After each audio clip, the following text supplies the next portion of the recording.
Good morning, everyone, and welcome back to the 8th Annual Laurentian Bank Institutional Investor Conference. For those who have just joined, my name is Noman Sati. I am the diversified analyst here at Laurentian Bank. Nishita Mehta will be helping me in the background to moderate this session. Before we start, some housekeeping items that I've mentioned before. Please ensure your microphone is on mute and your camera is turned off during the presentation. Please ensure your name appears on screen so we can properly address any questions you may have. Please hold your questions until the question and answer session starts.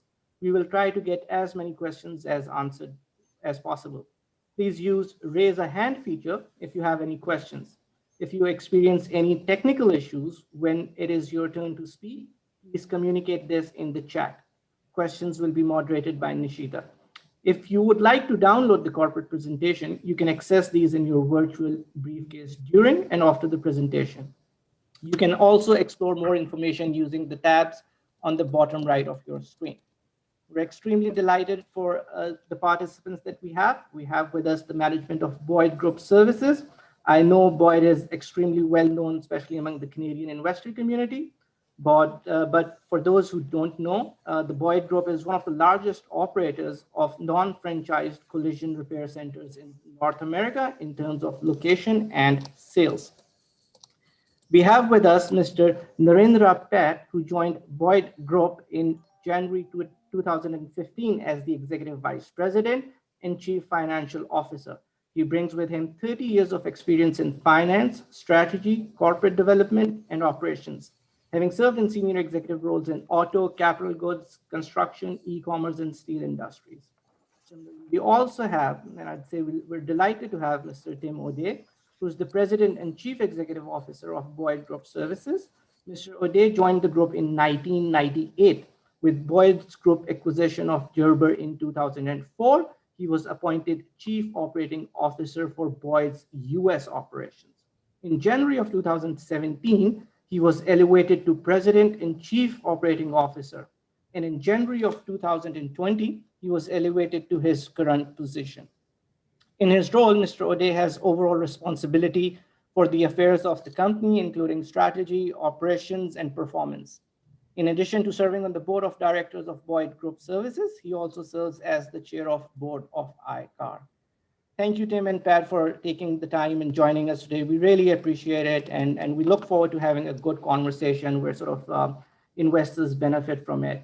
Like I said, many of the investors have a good understanding of your business, so we sort of decided that this is going to be more like a fireside chat rather than just a presentation. So welcome, both of you. Very Glad good. to be here. Thanks for Good having morning. us. Morning. So first question, I'll sort of have a big picture, and I think this is more like a theme for the day as well. Electrification is now sort of a top of a mind thing.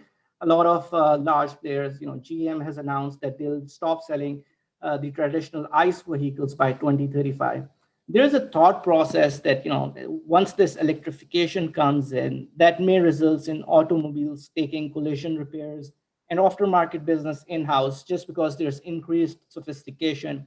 How do you think about this? And is Boyd well positioned for any such changes, or do you think that change would really not impact your business?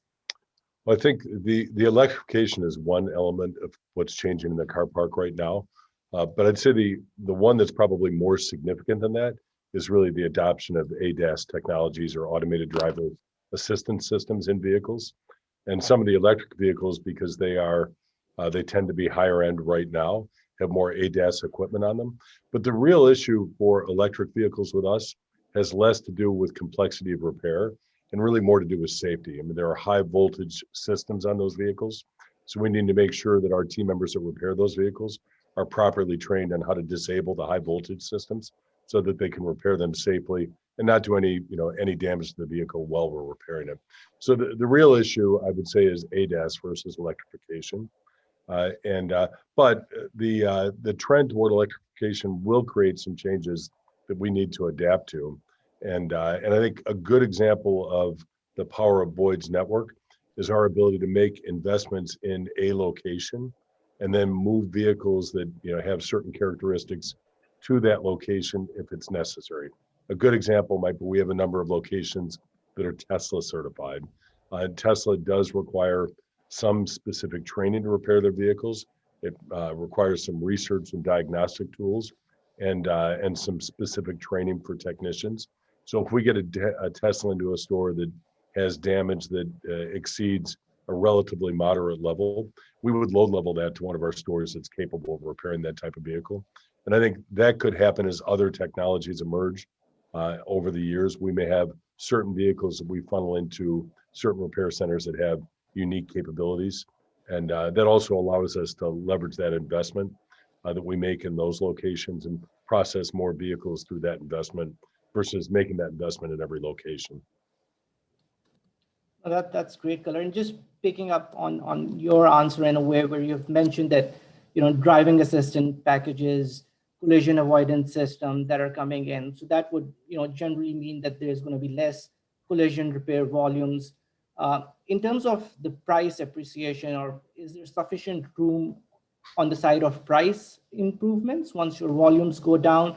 Or are there any additional avenues within the business that sort of can offset these volumes declining in the longer term? In the short term, they may be manageable, but if we stretch it out, let's say 5 or 10 years.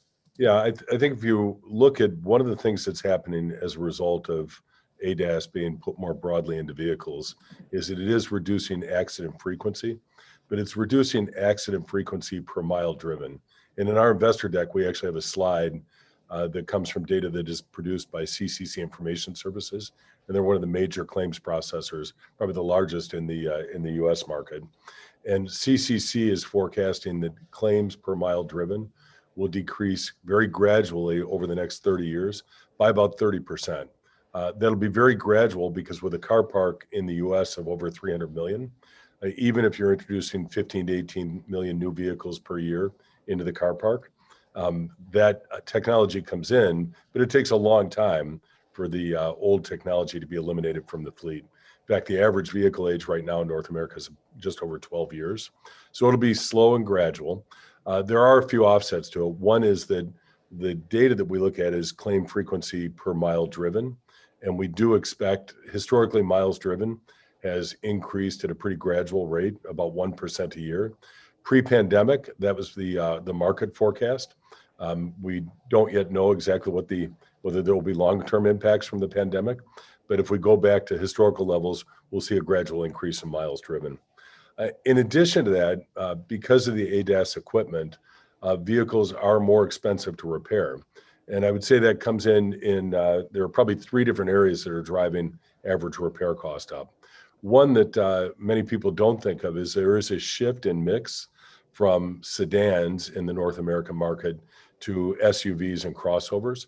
And SUVs and crossovers have a higher average repair cost because they tend to have a higher average cost. The other one is that because of vehicle sophistication, parts complexity has gone up. There are more parts on cars, and the actual cost of a part is higher, often driven by ADAS. A simple example might be a side view mirror that has a blind spot detector in it versus one that doesn't. Certainly more expensive to replace a side view mirror with a blind spot detector. And there are lots of examples of that going around the car.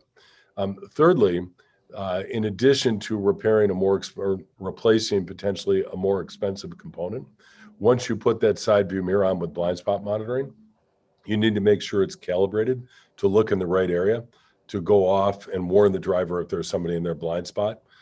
That's true of the side view mirror, but now we have forward-facing cameras, backup sensors and bumpers, lots of different ADAS devices around the vehicle, many of which require calibration, which is a new labor operation that 3 or 4 years ago had almost no presence in our industry. So I think the expectation is that while the claim frequency per mile driven will go down, there are offsets. I'd say the last offset I might comment on, and then I'd see if Pat has any comments, is the increasing repair complexity is actually making it more difficult for some to invest to maintain their ability to service the market. So there could be some natural consolidation as some repairers choose not to make the investments in equipment and training, or maybe they can't leverage those investments across multiple stores, and that could drive further consolidation in the market. That's right. Ed, do you want to add something there? No, I think yeah, Tim covered it well. Okay, that's good. And just staying on the same theme, you've mentioned, with complexity, there's room for price improvement, but we're also seeing there's a lot of talk about inflation because of the stimulus that's coming in, which should bode well for your business, But just on the cost side of this equation, are you seeing any pressures on your supply chain or cost structure, or even in terms of wages generally, or even just hiring employees? We haven't seen any unusual changes in trends at this point in those areas. I mean, I think the economy is beginning to show some positive signs of recovery. So it's probably too early to really know what impact that might have. I will say that the labor market for trade or for skilled labor is generally tight, and we've continued to behave, other than through the peak of the impact of the pandemic. I think we've continued to behave as if we will have a direct labor problem going forward. We continue to invest in things like our apprenticeship development program and recruitment and retention initiatives to retain the good labor that we've got so that we can process the work. In terms of inflation, just to supplement what was already said, is we are providing some additional services. So that bakes into the price inflation in terms of scanning and calibration, because the vehicles are getting more technologically sophisticated. So you have to do scanning, pre-scanning and post-scanning, and you have to calibrate. So that does add to the cost, and you could characterize as quote unquote broad inflation. And generally, the wage cost, if minimum wages sort of goes up, do they impact you or not? Minimum wages going up could have a modest impact, but we aren't. We have a largely skilled labor force, and they would not be subject to minimum wage. I mean, they may have minimum wage requirements, but generally that's not an issue for us. No, that's fair. And just something when I look at Boyd, it sort of always fascinates me that you seem to have grown faster than the industry in the past. I mean, excluding the COVID impact, your same store sales have, over the last 5-6 years, have averaged about 4.5%. And I understand that part of that same store sales growth has come from price increase. But can you also speak of some of the other factors that may have contributed, such as the DRP relationship with insurance carrier? And has those relationship with insurance companies changed over the last, let's say, 12 or 18 months during the COVID period?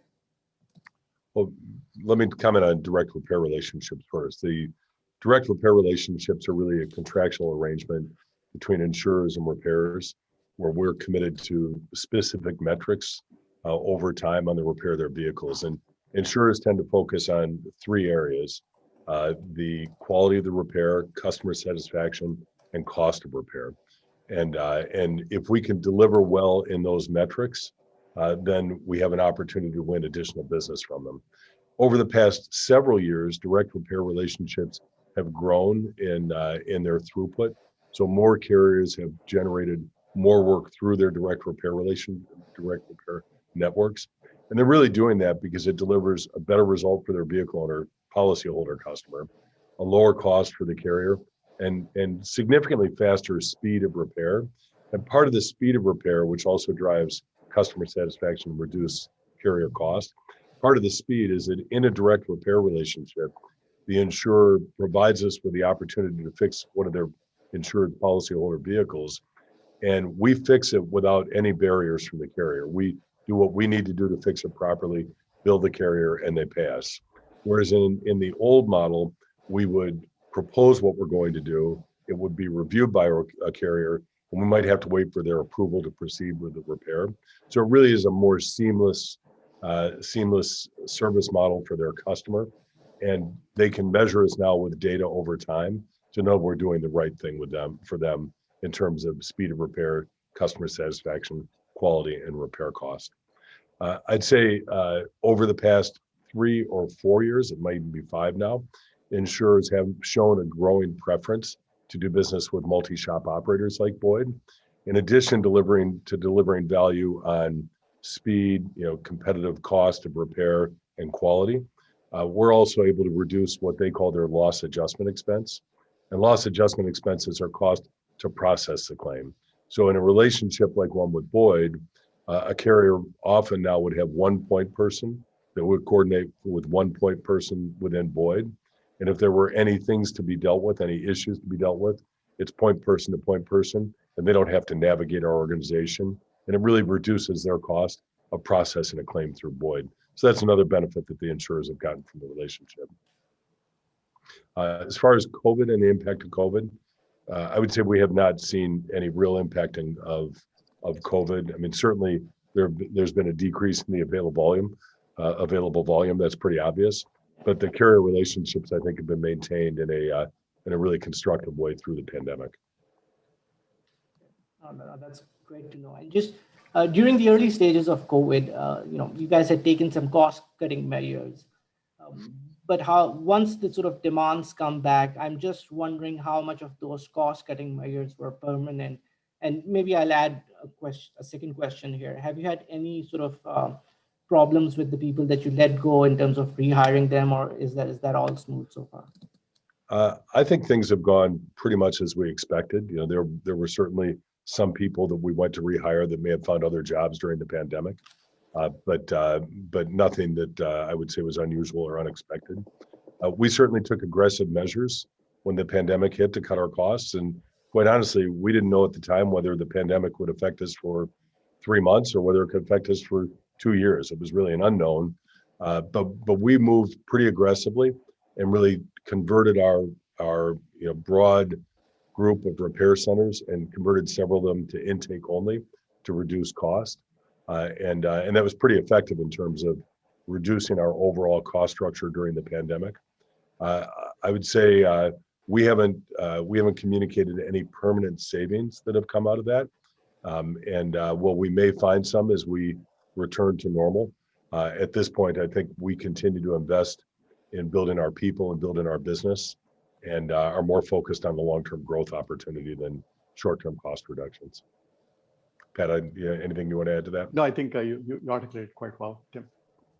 Yeah, no, that's good. And talking about long-term growth, I think it was in the first quarter that you sort of committed to your doubling the size of the business over the next 5 years. I was just wondering for our audience, if you could provide additional color on how you sort of plan to achieve those objectives. Is it M&A opportunities, greenfield sort of opportunities, or how are you thinking about that doubling of business over the next 5 years? Yeah, actually, we announced our growth strategy in November of last year, and our goal is to double our revenues over the next 5 years using 2019 as a base. We're using a higher bar for our base, and that shows our confidence in our abilities. And M&A is a primary driver of our growth. And this industry is highly fragmented. The top 3 players account for only 20% of the revenue market share. And if each one of us were to double our revenues, still it would be 40% in 5 years. In many industries, you see the top 4 or 5 players having 60, 70% of the market share. So that illustrates the growth opportunity we have. So how do we want to grow? We have obviously the organic growth, the same store sales growth. In addition, yeah, we use M&A. And in M&A, we target the single shops as well as the MSOs. And also we have a brownfield and greenfield wherever it makes sense. In terms of the geographic location, we currently operate in 29 states on the collision side in the US and 5 provinces in Canada and 35 states for glass. And certainly we would like to operate in all the states. And we do have a plan, and we pursue these acquisitions both strategically as well as opportunistically. And publicly we state, we would like to grow in states like California and Texas because they're very attractive and they're huge. And opportunistically, I think the opportunities come along and we follow them. And your other question is, what do we look in terms of the mergers and acquisitions? So we look at a number of factors. We look at the size of the market and how many competitors are there. And importantly, if our clients, namely the insurance companies, needs are met or not met in those markets, and the synergies we can bring to these acquisitions. So in addition, we also look at the management, the quality of earnings, and things like that. But our single focus for this M&A is to enhance the shareholders' value. Though M&A is fun, but our focus is to enhance the shareholders' value and very disciplined about it. And if we do not believe we are going to enhance, we won't do this acquisition. No, that's fair. And how do you think about when you're making a decision in terms of acquiring a business or sort of building it up from ground up? So what's the thought process behind that part? We are quite agnostic. If we find the right opportunity in a given market, yeah, we will certainly acquire, because there are certain factors, that there is you already it is permitted, you already have the staffing, and you don't have to go up that phase in a green field. So you have to go through the construction, you have to get the permits, and you have to staff. So it takes time. But in terms of the ROI, return on investment, it's more attractive than acquiring. So those are the things we evaluate. It's essentially buy versus build decisions. And we publicly articulated we would like to increase our focus on these brownfield and greenfield opportunities over the next 5 years. Oh, that's good. And so when you say that in terms of ROI in the near term, it's benefit for, if you directly acquire someone, but in the long term, the greenfields are better opportunities? You cannot overly generalize, but directionally that is the case. Yeah, greenfields are usually, in terms of the ROIC, we publicly told for the single shops, we underwrite to 25% pre-tax ROIC, but the brownfield greenfields tend to deliver higher ROIC than the 25% threshold. Yeah, no, that's great. And just when you acquire a business, how difficult is the integration process itself, and what sort of synergies are easy to get, and what are the hard ones to get out of those acquisitions? You commented the integration is a very difficult aspect. I think the success of M&A is, one is what value or what valuation you acquired to the target, and the second one is how successfully you integrate and what synergies you can derive from that acquisition. So the synergies comes in multiple forms, like typically when we acquire, and more so in single shops, and even in the case of multi-shop operations, we have more DRP programs. So we bring those things to the target, so that increases the revenues. In terms of the WOW operating way, we roll out in the initial 6 months or so in these targets that will enhance the customer experience and the productivity in the shops. We also bring our scale, so we don't pay the same price for a number of things, whether it's paint or the alternative parts.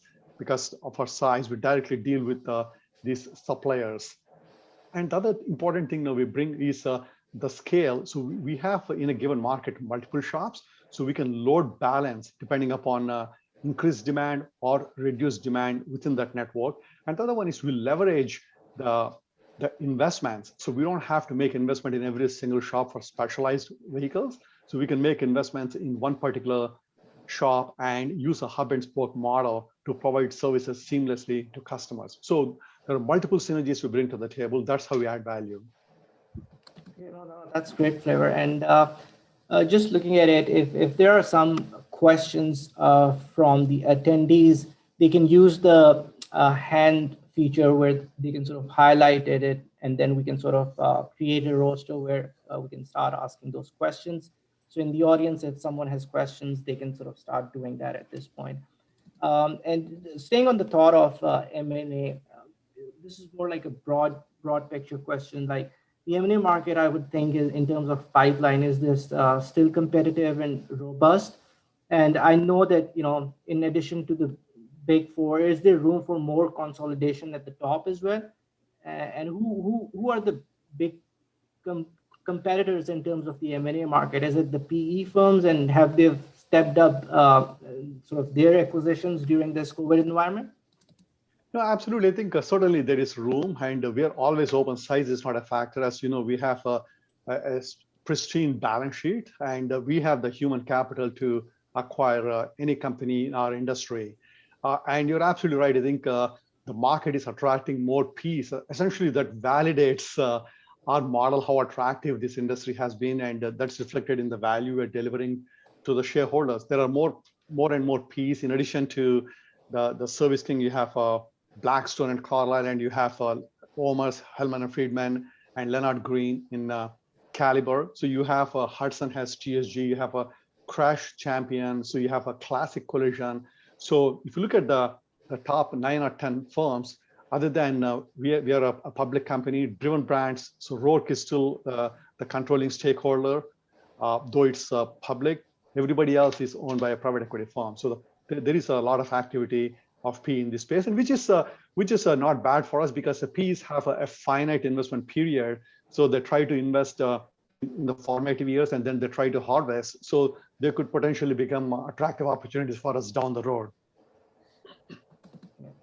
That's great. And just in terms of the market right now, is it easy to sort of do those small acquisitions of stores? Because I would think that some of the smaller players would have been under more pressure, but there's been a lot of government support as well.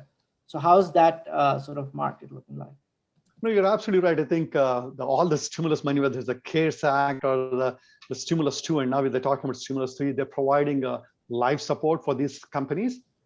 And we don't know how they're going to perform once that support is withdrawn. So that's the first factor.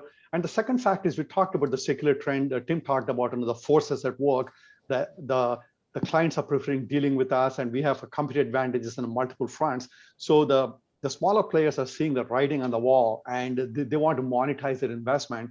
And number three is there could be a potential change in the tax landscape, and people are talking about increasing the capital gains tax from the current 20% to potentially 40%. So that also could have some positive impact on the availability.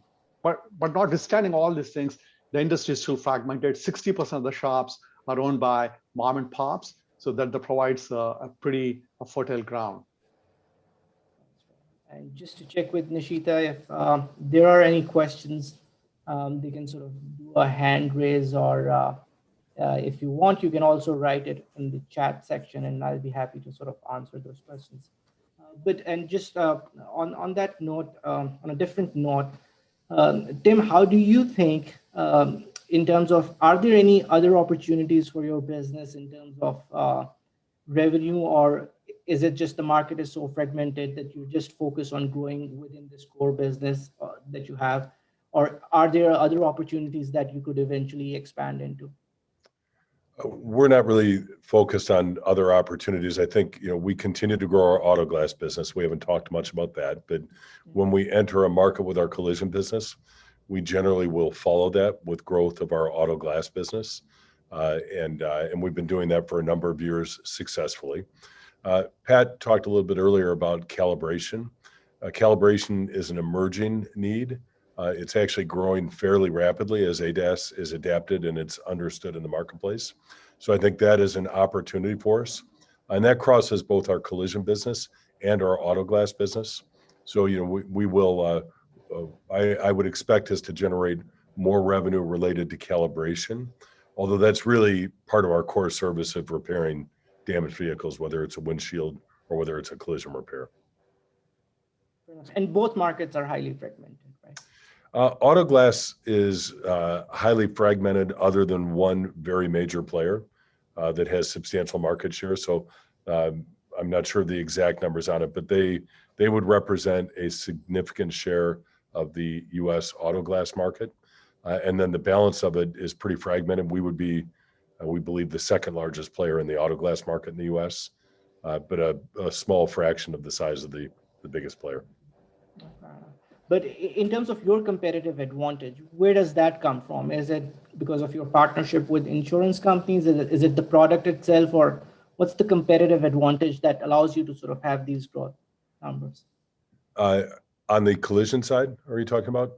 On both the collision side and the glass one. I think the hub and spoke network that a company like Boyd has is a pretty significant competitive advantage that is, virtually impossible for a single shop operator to overcome. Over time, single shop operators will likely have to focus in on an area of expertise, whereas we'll build that out in a hub and spoke network. And we could literally take a vehicle in at any one of our repair centers. And if that's not the right repair center to fix that vehicle, we'll just relocate it to the one that is the right one to do it. And that's a fairly big barrier to overcome. I think we also have opportunities to build some centralized support services for our operations, where we can, focus the expertise on a team. That could be true in the calibration area, certainly true on estimatics and review of estimates, kind of centralized support for areas like that. Sales, client relationships. Obviously, we can interact with our clients at a fairly senior level because we service enough of their business that we can have those conversations. And in a fragmented industry, smaller players would not likely have that opportunity. So I'd say those are some of the areas of advantage to us. Okay, that's great. I don't think we have any questions right now. I think that speaks to how well investors know your business. But just probably a last one that I'll have here. Again, this is, M&A is one of the main themes or key item to the story. When you talk about greenfield and brownfield acquisition sort of opportunities, are there any specific regions, like you've mentioned California, but other than that, are there any markets that you're looking at right now, or is it any good opportunity that comes by? Like how many files do you see every day, or sort of how busy are you, put it this way? No, our pipeline is pretty robust, and then we don't provide more guidance on things like that, other than we have the broad guidance about our revenues. In terms of the opportunities we're seeing across the board, typically we do the brownfield, greenfield in the existing markets. We don't go to a new market, start a brownfield, because they're mostly the bolt-on or the tuck-ins. That's how we use the brownfield, greenfields. And typically we use an MSO to enter a new market, and then we can use that platform to do subsequent bolt-ons. And we don't publish the list of the markets we want to expand for competitive reasons. Yeah, We are giving the California and Texas as an illustration, because publicly we've been talking about those markets for some time. But I think once we're in a market, the greenfield, brownfield decision is really a function of the best way to grow into the markets that we're targeting. If there's an attractive single shop there that can be bought at an appropriate price, from a speed of entry standpoint, that may be the preference. But there are lots of markets that we look at that we think greenfield, brownfield is a good approach, and that's where we would pursue it. So. Fair enough. And when you're comparing this, when you're making this comparison, if you're going to acquire a shop or not, is it just the price, or are there other factors in it as well? If synergies, I would guess, is there, but what is it that allows you to say that, okay, we're going to go ahead with this shop, but in some situations you say that, we're not going to go with this shop, we'd rather build it from ground up? It's really a matter of, does it meet our requirement to deliver incremental shareholder value? So we would look at it and assess it. We bought shops that had very little revenue and needed a lot of investment to bring it up to our standards. And we bought highly performing shops that were extremely well equipped. And as long as they meet our return requirements and it's an area that we think we can deliver value to our clients, we would consider it. Obviously, there's a benefit to concentrating our operations to building out a market. So there is some focus on continuing to build out existing markets. But in order to double our size, we know we're going to need to enter new markets as well. That's good. And, we're getting close to the end of our time. So I'll probably ask just one last question. And Pat, maybe you want to take that in terms of capital allocation. So it's a tricky thing. So how do you balance between how much goes towards acquiring a business or, dividend, potentially buybacks? So how do you sort of balance between all of those factors? Our capital allocation is a very simple one. We're a growth company, and we allocate our capital for growth. So if you look at our business generates a lot of free cash flow, and the lion's chunk of that goes to the acquisitions, mergers and acquisitions. And the second chunk goes for our capital expenditure, both maintenance CapEx as well as our discretionary CapEx that provides competitive advantage for us. And the third bucket is the dividends, and we pay modest dividends, but our current intent is not to do any buybacks and things like that. As I said, we believe this industry is highly fragmented, and we can enhance our shareholders' value by reinvesting in the business as opposed to distributing in the form of dividends or buybacks.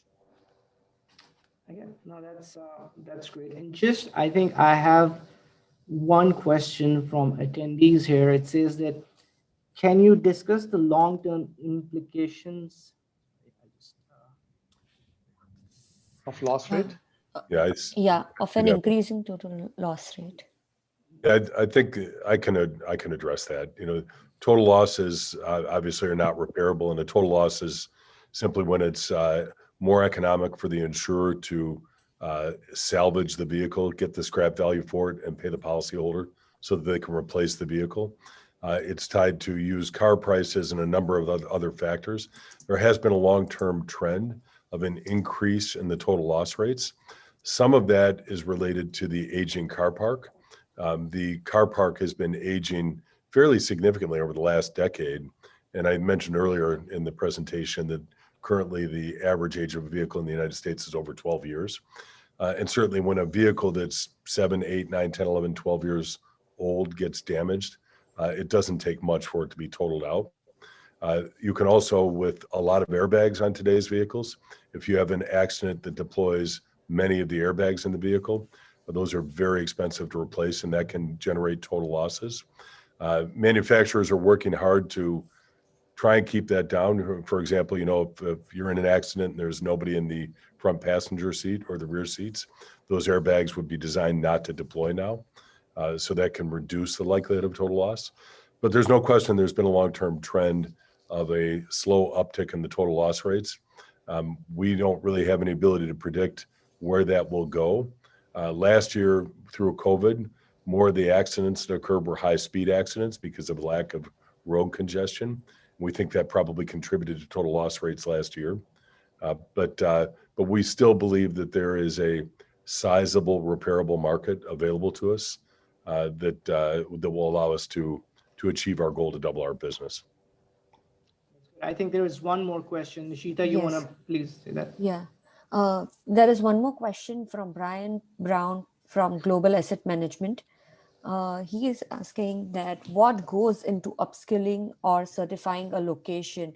Example, able to repair a Tesla, and how are you able to leverage this into a competitive advantage?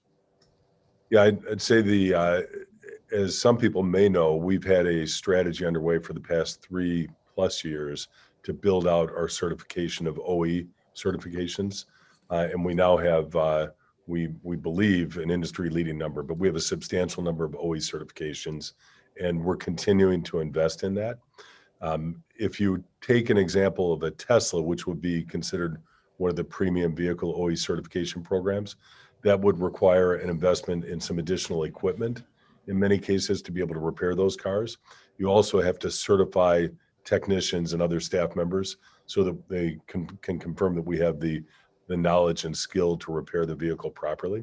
So in upskilling for a Tesla, as an example, we would deliver training to our technicians, training to estimators, to management, to the team in general, and we'd have some equipment investment.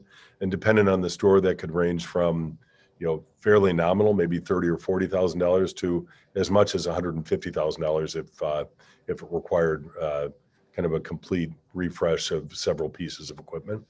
The benefit to it for an organization like Boyd is that we can then take vehicles that we may have to turn away at stores because we're not capable of repairing them, and we can get them to the certified repair center. A good example with Tesla is Tesla won't sell certain parts to repairers that are not certified, and they won't price parts at an affordable level if you're not a certified repair center. So when you build out that hub and spoke, it gives you an advantage. We think over time, I think it's already begun, but over time, we expect OEs to have growing influence over where vehicles are repaired. And the OEs have a strategy that they've deployed fairly broadly to get independents and companies like Boyd certified in the repair of their vehicles, because the reality is the OEs only have about 18% of the capacity in the market right now, and they're really not prepared to step up their service levels to service the marketplace broadly. They need the aftermarket to be able to service those vehicles.